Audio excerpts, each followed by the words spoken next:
آج میں آپ کو ایسی خبر سنانے جا رہا ہوں، یقین جانے آپ کا دل خوش ہو جائے گا۔ آپ اپنی حکومت، اپنی اسٹیبلشمنٹ پر فخر کریں گے، اپنے ملک پر فخر کریں گے، کیونکہ اتنی خوشی ہوتی ہے کہ ہمارا ملک پاکستان کا نام پوری دنیا میں روشن ہو رہا ہے، اور اس کے ساتھ ہی ہماری جو ہے سفارتکاری، اس کے ڈنکے پوری دنیا میں بج چکے ہیں، تو بہت دل خوش ہوتا ہے۔ ایسی ہی خبر میں آپ کے لایا ہوں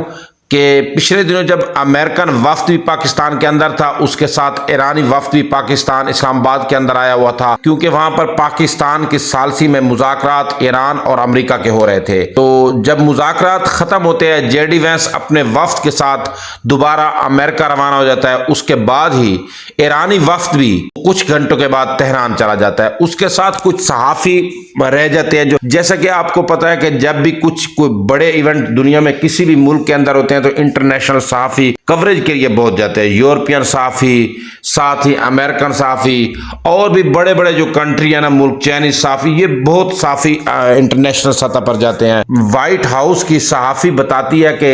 میں نے جیسے ہی جے ڈی وینس روانہ ہوتا ہے، کچھ گھنٹوں کے بعد میں نے ڈونلڈ ٹرمپ سے بات کی اور کہا کہ اب مذاکرات ختم ہو گئے ہیں، میں بھی واپس آ رہی ہوں۔ تو ساتھ ہی ڈونلڈ ٹرمپ کہتے ہیں، مشورہ دیتے ہیں کہ اگر میں ہوتا تو میں 2 دن اسلام آباد میں اور رکتا، کیونکہ مذاکرات ابھی جاری ہیں۔ جیسے ہی ڈونلڈ ٹرمپ کہتے ہیں، وہ صحافی کہتی ہے کہ میں بھی پھر اسلام آباد میں رکتی ہوں۔ ڈونلڈ ٹرمپ واضح طور پر حکم دیتے ہیں کہ آپ اسلام آباد میں ہی رکیں، کیونکہ مذاکرات ابھی جاری ہیں، پاکستان کی ثالثی کے اندر مذاکرات ہو رہے ہیں۔ یہاں پر میں آپ کو بتاتا جاؤں، صحافی کیٹلن ڈورنس، یہ کیٹلن ڈورنس وائٹ ہاؤس کی صحافی ہے، اور یہ بھی آپ کو بتاؤں وائٹ ہاؤس کے کچھ ایسے بھی صحافی ہیں جن کی رسائی جو ہے نا ڈائریکٹ وہاں پر صدر تک ہوتی ہے، ڈونلڈ ٹرمپ تک ان کی رسائی ہے۔ تو انہی میں سے ایک صحافی کیٹلن ڈورنس نے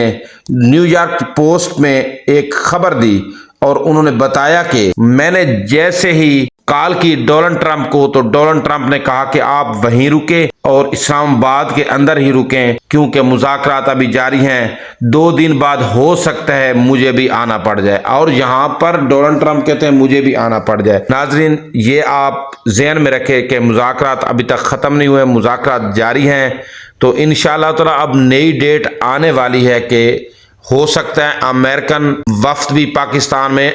وہ آئے ڈونلڈ ٹرمپ کی سربراہی میں، اور وہاں سے ایرانی صدر بھی آئے پاکستان میں، اور یہ بھی ہو سکتا ہے کہ ترکی کے صدر طیب اردگان اور ساتھ ہی محمد بن سلمان وہ بھی پاکستان آئے، اور قطر کے امیر بھی ہیں، تاکہ ایک بہت اچھا ایونٹ ہو اور